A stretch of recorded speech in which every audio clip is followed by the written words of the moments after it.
তো good morning বন্ধুরা, good morning from আমার পাড়া। ঠিক আছে, এখন সময় হচ্ছে সকাল 11:30, আর এখন আমি যাচ্ছি হচ্ছে কাজে। হ্যাঁ, ঠিকই শুনছো, সকাল 11:30টার সময় কাজে যাচ্ছি। আরও আগে যেতে পারতাম। আমি অ্যাকচুয়ালি সকালে করে এখন করে জিমে যাই। ঠিক আছে, সকালবেলায় ঘুম থেকে উঠতে 8টা বেজে যায়, কোনোদিন 7টায় উঠি, কোনোদিন 9টায় উঠি। যখনই উঠি না কেন ঘুম থেকে উঠে জিমে যাই। জিমে যাওয়ার পরে জিম থেকে এসে যে টাইমটা পাই খেয়ে দে, তারপরে কাজে যাই। কোনো দিন ঘুম পেয়ে যায়, ঘুমিয়ে পড়ি দুপুরবেলার পর, মানে দুপুরবেলায় কাজে যাওয়ার কথা চিন্তা ভাবনা করি। তারপরে দেখি দুপুরবেলায় উঠতে পারছি না, উঠতে সন্ধে হয়ে যাচ্ছে, তো সন্ধেবেলাতেই কাজে যাচ্ছি, এরকমও করছি।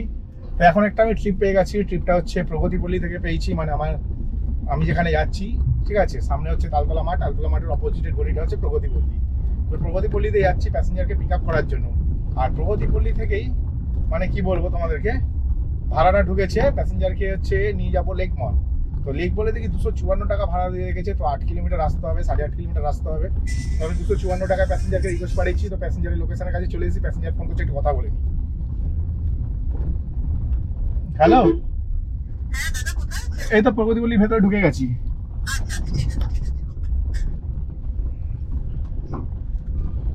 তো যাই হোক, প্যাসেঞ্জার ফোন করেছিল, তোমরা যেমনটা দেখলে। তো এখন হচ্ছে ব্যাপারটা, প্রগতিপল্লীর ভেতরে ঢুকেছি গাড়ি। তো ভেতর রাস্তাটা একদমই ভালো না। হয়তো ভেতর দিকে রাস্তাটা পিচ করা আছে, এই সামনেটুকু একটু খারাপ আছে। তো প্যাসেঞ্জারকে ওখান থেকে পিক আপ করে আমি নিয়ে যাবো প্যাসেঞ্জারকে হচ্ছে লেক মল। 254 টাকা বলেই দিলাম। আর একবার ভাড়াটা দেখিনি কত টাকা দেখলাম। 258 টাকা, 54 টাকা না, 258 টাকা। তো নিউ ইউজার বলেই 258 টাকা দিয়েছে। ঠিক আছে, রয়ে যাচ্ছে না ভাই, এর থেকেও কম পয়সা দেওয়ার সবসময় চেষ্টা করে প্যাসেঞ্জাররা। তো চলো প্যাসেঞ্জারকে পিক আপ করে নিই। নেক্সট ট্রিপ যখন নেবো তখন তোমাদের সাথে কথা বলবো। আর এই জিম করার চক্করে ভাই আমার কাজের বিশাল ক্ষতি করেছি। 4 দিন ভাই গাড়ি পেপারের জন্য কাজ করতে পারিনি। পেপার আসার পরে 4 দিন কাজ করতে পারিনি জিমের জন্য, কেন জিম করে টায়ার্ড হয়ে যাচ্ছি, ঘুমিয়ে পড়ছি খালি। তো এখন হচ্ছে এরকম করলে হবে না, আস্তে আস্তে মানে আমরা হচ্ছে মানুষ, বুঝলে, মানুষটা হচ্ছে মানে কি বলবে তোমরা, যেরকম অভ্যেস দেবে মানুষ হচ্ছে অভ্যেসের দাস। ঠিক আছে, মানে আমার আগে অভ্যেস ছিল ঘুম থেকে উঠে কাজে যাওয়া, ওরকমই অভ্যেস হয়েছিল। তো একশো সময় কাজ করতে পারতাম না, আবার এক সময় বেশি কাজ করতে পারতাম না যখন নতুন গাড়ি কিনেছিলাম। আবার তারপরে না আস্তে আস্তে এটা অভ্যেস হয়ে গেছিলো। যেমন বললাম, মানুষ অভ্যেসের দাস। তো অভ্যেস হয়ে গেছিলো, আস্তে আস্তে কাজ করার এনার্জি লেভেল বেড়ে গেছিলো। তো জিম করতেও পারি না, মানে জিম করার পর কাজ করতে পারি না, এনার্জি থাকে না। তো এটাও আস্তে আস্তে অভ্যেস হয়ে যাবে। ঠিক আছে, এটাকে আস্তে আস্তে অভ্যেস করতে হবে। তো চলো প্যাসেঞ্জারের কাছে এসে গেছি, প্যাসেঞ্জারকে পিক আপ করে নিই। তো এখন সময় হচ্ছে দুপুর 2টো বাজে, আর আমি এখনো দাঁড়িয়ে আছি লেক মলের কাছে। মানে লেক মলের থেকে এই মাত্র একটি ভাড়া পেয়েছি, যেই ভাড়াটাকে আমি পিক আপ করতে যাচ্ছি। আর ভাড়াটা নিয়ে যাবো হচ্ছে সোদপুরের কাছে। সোদপুর মানে হচ্ছে নিয়ার অ্যাবাউট হরিদেবপুরের ভেতর দিকে, মানে ওই ধরতে আর শখের বাজারে যে রাস্তাটা চলে যায়, মুচিপাড়া থেকে শখের বাজারের দিকে যে রাস্তাটা চলে যায়, তো ওই রাস্তায় প্যাসেঞ্জারকে নিয়ে যাব। কিন্তু ব্যাপারটা এখন যেটা হয়ে গেছে, ব্যাপারটা হচ্ছে প্যাসেঞ্জারকে পিক আপ করতে যাচ্ছি, কিন্তু ভাই 2 ঘন্টা বসে থাকতে হচ্ছে। 12টার সময় আমি প্যাসেঞ্জারকে নামিয়েছি লেক মলের সামনে, আর এখন বাজে দুপুর 2টোই। তাই আমি সিদ্ধান্ত করেছি বাড়ি চলে যাব। তো বাড়ি চলে যাওয়ার জন্য 7 কিলোমিটারের রাস্তা ভাই, 200 টাকা ভাড়া নিয়েছি। 210 টাকা ভাড়া নেওয়ার কথা, 200 টাকা দাম ভাড়া নিয়েছি। আর আমি প্যাসেঞ্জারকে যে পিক আপ করতে যাচ্ছি সেটা হচ্ছে মোটামুটি 1 কিলোমিটার যাচ্ছি, পুরোপুরি 1 কিলোমিটার। তো 1 কিলোমিটার অব্দি আমি খালি গাড়ি নিয়ে যাই যে কোনো ট্রিপের জন্য। ঠিক আছে, তো ওই জন্য আমি বলবো যে ঠিক আছে, কোনো ব্যাপার নেই, এই ট্রিপটা করে নিই। এর আগে না আমি তোমাদের আরেকটা কথা বলবো, আমার একটু আগে অ্যাক্সিডেন্ট হয়ে গেছে। ঠিক আছে, গাড়ি অ্যাক্সিডেন্ট হয়ে গেল। তো গাড়ি অ্যাক্সিডেন্ট কী করে হলো সেটা পুরো বলবো। তখন ক্যামেরা অন ছিল না, ক্যামেরা অন থাকলে ভালোই হতো, তোমাকে দেখাতে পারতাম। ব্যাপারটা তোমাদের পরে খুলে বলছি। আগে হচ্ছে আমি সোজা মানে এতে যাই, প্যাসেঞ্জারকে আগে পিক আপ করে নিই, তারপরে আমাকে বাড়ি যেতে হবে। কারণ আমার দিনটা আজকে ভীষণ খারাপ বলতে, ফার্স্ট সকালবেলায় আমি যখন আমাদের বাড়ি থেকে বেরিয়ে একটা ট্রিপ নিলাম, ট্রিপটা নিয়ে প্যাসেঞ্জারকে বসালাম, পুরো আমার বাড়ির যে গলির মুখটা, মানে আমার বাড়ির দরজার সামনে আমার অ্যাক্সিডেন্ট হয়। ঠিক আছে, তো এই অ্যাক্সিডেন্টের ব্যাপারে পুরোপুরি পরে বলছি। চলো আগে প্যাসেঞ্জারকে পিক আপ করে নিই। তো তোমাদেরকে যেমনটা বললাম, মানে আমি এখন হচ্ছে এর ভেতর দিয়ে এখন বাড়ি চলে যাচ্ছি। বাড়ি চলে যাওয়ার পিছনে 2টো কারণ। এক হচ্ছে আজকে ফার্স্ট সকালে যখন গাড়ি নিয়ে বেরিয়েছিলাম তখনই গাড়ির অ্যাক্সিডেন্ট হয়ে গেল। কী করে অ্যাক্সিডেন্ট হলো, মানে সকালবেলায় জাস্ট গাড়িটা নিয়ে বেরিয়েছি, বেরোনোর সাথে সাথে দেখি কি হলো আমার সাথে। ধরো তোমাদেরকে বলি যদি, আর আমার হচ্ছে ডান দিকে সোদপুর বালিকা বিদ্যালয়। তো আমার ডান দিকে হচ্ছে সোদপুর বালিকা বিদ্যালয়। তো আমি অ্যাকচুয়ালি ক্যামেরাটা তোমাদের দিকে করিনি আজকে, মানে রাস্তার দিকে করিনি, কারণ না আমি জানতাম যে একটু সবসময় একই রকমভাবে শ্যুট করলে হবে না, একটু ঘুরিয়ে ফিরে শ্যুট করতে হবে বিভিন্ন রকমভাবে। ঠিক আছে, আর এখনের ব্যাপারটা তোমাদেরকে যদি আমি বলি, এখন হচ্ছে সোদপুর শনি মন্দিরের কাছে চলে এসেছি। আর ব্যাপারটা হচ্ছে না, মানে সকালবেলায় যখন গাড়ি নিয়ে বেরোই, পাড়ার ভেতর থেকে প্যাসেঞ্জার পাই, আমার পাশের পাড়া প্রগতিপল্লী থেকে। তারপরে কালীতলার মোড়, মানে আমাদের বাড়ির যে মেন রাস্তার নাম আছে কালীতলা, তো কালীতলার মোড়ে চলে এসেছি। মোড়ে আসার পরে হঠাৎ করে গাড়িতে দেখি মানে কি বলবো তোমাদেরকে, মানে গাড়িতে হচ্ছে হঠাৎ করে দেখি আমাদের যে গলিটা আছে, মানে আমাদের ঘরের সামনে পুরো আমার অ্যাক্সিডেন্ট হয় গাড়িতে।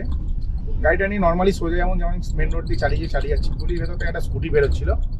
স্কুটিটা বেরোতে বেরোতে অনেকটা গ্যাপ ছিল, আমি স্কুটিটা ডান দিক কাটিয়ে ঢুকবে, ও দিকে একটা ডান দিক না কাটিয়ে সিধে এসে আমাকে মেরে দেয় ধাক্কা। ঠিক আছে, আর ধাক্কাটা মারে মানে এখন গেল রে, গাড়ির বিশাল ক্ষতি হয়ে গেছে, আমি এটা ভেবেছিলাম। কিন্তু নেমে দেখলাম যে গাড়ির কোনো ক্ষতি হয়নি। উনি যে জায়গাটা ধাক্কা মেরেছিল তার মধ্যে অর্ধেকটা লেগেছিল আমার সামনের বাম্পারে, অর্ধেকটা লেগেছে বাদিকের চাকায়। ঠিক আছে, তো বাদিকের চাকায় ধাক্কা মারার জন্য গাড়ির অ্যালাইনমেন্ট নষ্ট হয়ে গেছে। গাড়ির যে অ্যালাইনমেন্ট থাকে, অনেকেই জানো গাড়ির অ্যালাইনমেন্ট কী হয়। ঠিক আছে, এখন স্টিয়ারিংটা ছাড়লে ডান দিকটা নিয়ে গাড়ি নিয়ে চলে যাচ্ছে, পুরো ডান দিকে ঢুকিয়ে দিচ্ছে গাড়ি। মানে এখন যদি আমি স্টিয়ারিংটা ছেড়ে দিই না, এরকমভাবে ছেড়ে দিই, গাড়ি দেখো ডান দিকে চলে যাচ্ছে। ঠিক আছে, এই দিক থেকে এইদিকে চলে যাচ্ছে গাড়ি। তো এইটা হচ্ছে এখন, মানে এই প্রবলেমটা এখন হচ্ছে গাড়িতে। গাড়িতে এই প্রবলেমটা ছিল না, ধাক্কা লাগার পরেই হলো। তো ওই প্যাসেঞ্জারটাকে আমি নামালাম লেক মলে। তারপর তো লেক মলে 2 ঘন্টা বসেছিলাম। বসে থাকার পর একটু প্যাসেঞ্জার নিয়ে আসলাম আমি এখানে। আরে হ্যাঁ, এই ট্রিপটার ব্যাপারে বলে দিই, এই ট্রিপটা আমি কমপ্লিট করেছি 6.5 কিলোমিটারের মধ্যে। ঠিক আছে, 6.5 কিলোমিটারে 200 টাকা ভাড়া পেয়ে গেছি, কপাল ভালো। আর আমি যে জায়গাতে আছি এখান থেকে আমার বাড়ির ডিস্টেন্স হচ্ছে 4.5 কিলোমিটার। তো আমি সিদ্ধান্ত করলাম ভাই বাড়ি যাওয়া যাক, বাড়ি না গেলে হবে না, বাড়িতে যাওয়াটাই খুব ভালো হবে, এটা আমার জন্য ভালো হবে। কারণ এখানে যদি বসে থাকি আমি, সেক্ষেত্রে আমি অনেক বেশি মানে লোকসান করে ফেলবো নিজের সময়ে। দেখো, টাইম ইজ মানি। ঠিক আছে, দিনের বেলায় একদম ব্যবসা নেই, একদম ব্যবসা নেই। আমি তোমাদের বলবো না যে দিনের বেলায় ব্যবসা করো, জানি না লাস্ট কিছুদিন ধরে দিনের বেলায় ব্যবসা হচ্ছে না, আমি নিজেও সেটা রিয়েলাইজ করেছি। পুরো দিন গাড়ি চালিয়ে রাত্রি 8টা বাজে টোটাল ইনকাম করেছিলাম 2000 টাকা কিছুদিন আগে। তো ভাই পুরো দিন গাড়ি চালিয়ে রাত 8টা বাজে 2000 টাকা, বুঝতে পারছো? যেখানে আমি বিকেল 5টা মানে সকাল 8টায় যদি গাড়ি বের করি, বিকেল 5টার মধ্যে 2000 2,500 টাকার ব্যবসা করে ফেলি। তো এখনের কথা যদি তোমাদের বলি, এখন আমি 11:30টায় গাড়ি বের করেছি, 12:30, 1:30, 2:30। এখন সময় কটা বাজে একটু দেখে নি মোবাইলে, হ্যাঁ পুরো 2:30 বাজে।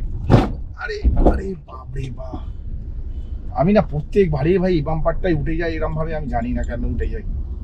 মানে তোমাদের সাথে কথা বলছিলাম সেটা ঠিক আছে, বাদ দাও।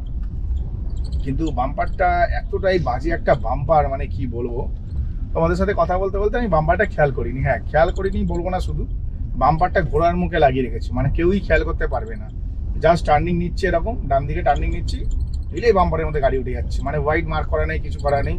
যখনই আমি এই জায়গাটাতে আসি তখনই আমি ওই বাম্পারটাতে ভুল করে উঠে যাই, আর আমার গাড়ি ক্ষতি হয়। আজকে তো তাই হলো, গাড়ি ক্ষতি হলো। তো ভাই আমার দিন খারাপ চলছে, তোমাদের যেমনটা বললাম আমার দিন খারাপ চলছে। তো এই দিন খারাপ এবার ব্যবসা করে কোনো লাভ নেই। আর লাস্ট কিছুদিন আগে আমি দেখেছি ভাই, সারাদিন কাজ করে ভাই মানে 2000 টাকা ইনকাম করেছি, টোটাল ব্যবসা করেছি 2000 টাকা। মানে আমি ভাই পাগলের মতন, কুত্তার মতন ভাই সারাদিন ধরে খেটে 2000 টাকা ইনকাম করেছি। মানে টোটাল ইনকাম 2000 টাকা, তেল ফেল কেটে কুটে বাদ দিয়ে ভাই 1300 টাকা নিয়ে বাড়ি গেছিলাম, আমার ভালো মতন মনে আছে। তো আজকেরও মানে ওই রকমই দিন ছিল। কারণ তোমরা নিজেরা ভাবো, কালকের আমি 4 ঘন্টা কাজ করেছি, আগের দিনে 4 ঘন্টা কাজ করে 1500 টাকার ব্যবসা করেছি 4 ঘন্টায়। সন্ধ্যে 6টার সময় বেরিয়ে রাত 10টায় বাড়ি চলে এসেছিলাম। ঠিক আছে, 4 ঘন্টায় 1500 টাকার ব্যবসা করেছি। আর আজকের হচ্ছে মানে কি বলবো, 4 ঘন্টায় 1500 টাকা, আর আজকের এখনো 3 ঘন্টা সবে 480 টাকার ব্যবসা করেছি। 480 কোথায়, 458 টাকার ব্যবসা করেছি। মানে 258 টাকায় এনেছিলাম আমি লেক মলে, আর 200 টাকায় নামালাম হচ্ছে এখানে। তো আজকের 3 ঘন্টায় 458 টাকার ব্যবসা করেছি, যেখানে নানা করে হলেও আমার হিসাব মতো 900 টাকা থেকে 1000 টাকা ইনকাম হওয়া উচিত। তার 50% ইনকাম হয়নি। 900 টাকাও যদি ধরি, তার 50% ইনকাম হয়েছে 450 টাকা। ঠিক আছে, তো 450 টাকা ইনকাম হয়েছে ভাই। এবার তোমরা নিজেরা আমাকে বলো, 450 টাকা যে আমি ইনকাম করলাম 3 ঘন্টায়, তাহলে ভাই 12 ঘন্টায় কত টাকা ইনকাম হলো? 1800 টাকা। 3 ঘন্টায় 450 মানে 6 ঘন্টায় 900, তারপরে 6 ঘন্টায় যে 900 হবে তার কোনো গ্যারেন্টি নেই। 12 ঘন্টায় 1800 টাকা ইনকাম করবো, এর থেকে ভাই গাড়ি নিয়ে বাড়িতে বসে থাকা ভালো। তাই আমি সিদ্ধান্ত করে বাড়ির দিকে চলে যাচ্ছি। তো আমি প্রায় কেওড়া পুকুরের কাছে এসে গেছি। আর ইনকাম সম্বন্ধে তোমাদের আমি দেখিয়ে দিতেই চাই, তোমরাও একটু দেখবে। আমার ওইটা ভালো লাগে, আমার তোমাদের দেখাতে সব কিছু, কারণ রিয়েলিটি তোমাদের বুঝতে হবে। অনেকে ভাবে ভাই দাদা হয়তো গল্প টল্প দিচ্ছে, ঠিক আছে ভাই, আমি গল্প টল্প দিই না, কোনো গল্প দিয়ে কোনো লাভ নেই। কারণ হচ্ছে আমি যা কষ্টটা করি সেই কষ্টটা তোমাদের দেখাই। কিন্তু আমি কিছুদিন ধরে তোমাদের বলছিলাম আমি জিমে যাচ্ছি, আমার মনে হচ্ছে জিম ছাড়তে হবে, জিমের কারণেও কাজের অনেক ক্ষতি হচ্ছে, সেটা আমি রিয়েলাইজ করছি, কাজের ক্ষতি হচ্ছে। কারণ আমি ধরো এই কাজ থেকে মানে কি বলবো বাড়ি চলে যাচ্ছি, যে পেশেন্স কমে যাচ্ছে অনেক বেশি সবার আগে। ঠিক আছে, পেশেন্স কমে যাচ্ছে, টেনে টেনে আসছো, বাড়াও। কিভাবে বাড়াবো? আর বাড়ালে চলে যাবে। ছেঁচড়া মোড় একটা সীমা থাকে, বুঝলে? ছেঁচড়াগিরিটা একটু কম করো, ভালো লাগবে।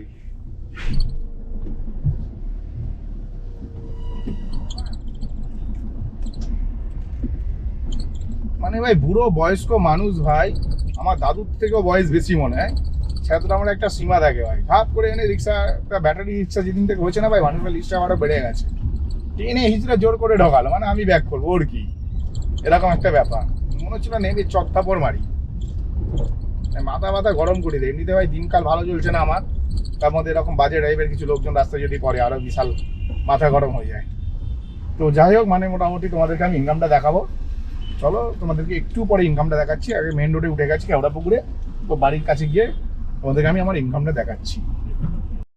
তো তোমাদের আমি যেমনটা বলেছিলাম, আমি বাড়ি চলে এসেছি, আমি আমার গ্যারেজে চলে এসেছি। বুঝতেই পারছি গ্যারেজে পার্কিং করা আছে গাড়ি।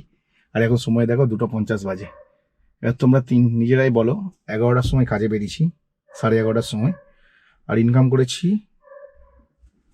458 টাকা। 258 টাকা ফার্স্ট ট্রিপ, আর তারপরে আরো 200 টাকার লাস্ট ট্রিপ। ফার্স্ট ট্রিপ গেলাম, লাস্ট ট্রিপ এলাম, ঠিক আছে? তো 458 টাকা টোটাল ইনকাম করেছি। তাও কিনা 12টা থেকে 3টে, 3 ঘন্টা। আর ওখানে হচ্ছে 11:30 থেকে 12টা, 3.5 ঘন্টা। 3.5 ঘন্টায় ভাই 450 টাকা আর্নিং করেছি মোটে। এটা একটা ইনকাম হলো, তোমরা নিজেরাই বলো, যার জন্য বাড়ি চলে এসেছি। তো চলো ভিডিওটা এখানেই শেষ করলাম। ভিডিও যদি ভালো লাগে ভাই, চ্যানেলটিকে লাইক করবে, সাবস্ক্রাইব অবশ্যই করবে। তো চলো টাটা, বাই বাই।